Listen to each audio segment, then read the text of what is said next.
Welcome to Learning Styles Debunked. I will be discussing the issues surrounding the myth of learning styles, presenting research supporting the reasons why learning styles should no longer be used as a means of instruction, discussing why and how learning styles might actually be more harmful to students. I will also be discussing the importance of neuroscience to educators and teachers, as well as offer some research-based advice for effective teaching practices. When I use the term learning styles, I am referring to the idea of auditory, visual, and kinesthetic learning styles.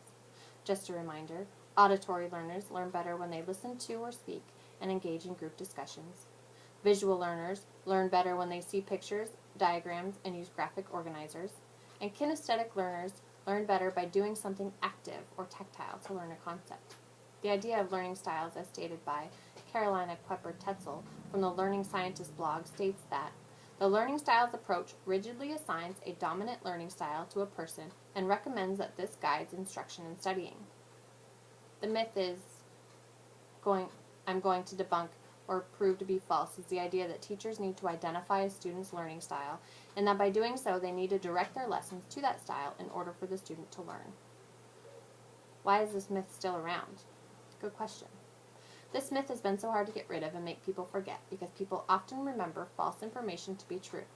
According to the article, Why Urban Myths About Education Are So Persistent and How to Tackle Them, the social psychologist Norbert Schwartz and his colleagues showed that often when presented with compelling evidence that certain statements were false, people often misremembered the false statement as being true.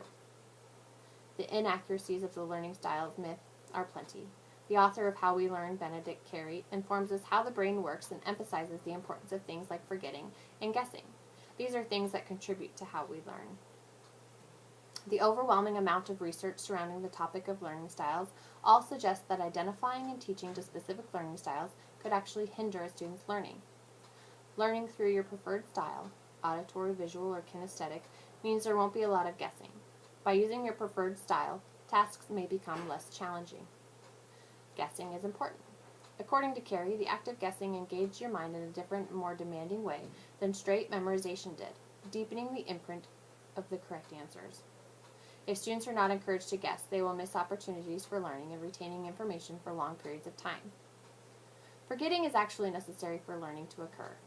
In How We Learn by Benedict Carey, we learned that forgetting enables and deepens learning by filtering out distracting information and by allowing some breakdown that after reuse drives retrieval and storage strength higher than originally thought. Carey, page 41. When students stick to what they know, they may forget less often, which, like learning styles theory, sounds good, but actually does not help the learning process. The impact that the idea of learning styles has on the learning theory and how students are instructed is negative.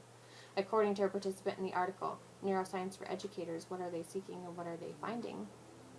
Teachers not learning about neuroscience is like being a mechanic and not understanding the engine. I appreciated this analogy because it really made sense to the situation. Another view taken by Learning Styles Misguided is that Anne and Carr argue that a learning preference can indicate that a student lacks a specific skill and that it makes no sense to focus exclusively on modalities that are strong and ignore less well-developed skills when selecting activities. All students have weaknesses and strengths. It is necessary to strengthen their weaknesses, but if we only focus on the student's strengths, they won't have an opportunity to improve their weaknesses. Our goal as teachers is to create successful learners. If they have deficits, it is our responsibility to help fill that deficit, not ignore it. James Williams, author of Why Urban Myths About Education Are So Persistent and How to Tackle Them, states that learning style instruments have not been shown to be valid and reliable.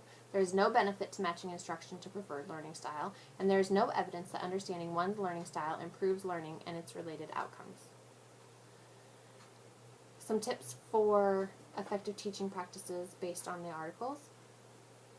According to Why Urban Myths About Education Are So Persistent and How to Tackle Them, how information is presented to children needs to be varied, if only to stop boredom from kicking in.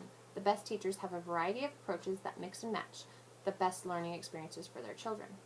Designing lessons as it makes sense does not mean when discussing topics such as the wilderness that you hold class in the wilderness. When some participants from the article Neuroscience for Educators, What Are They Seeking and What Are They Finding?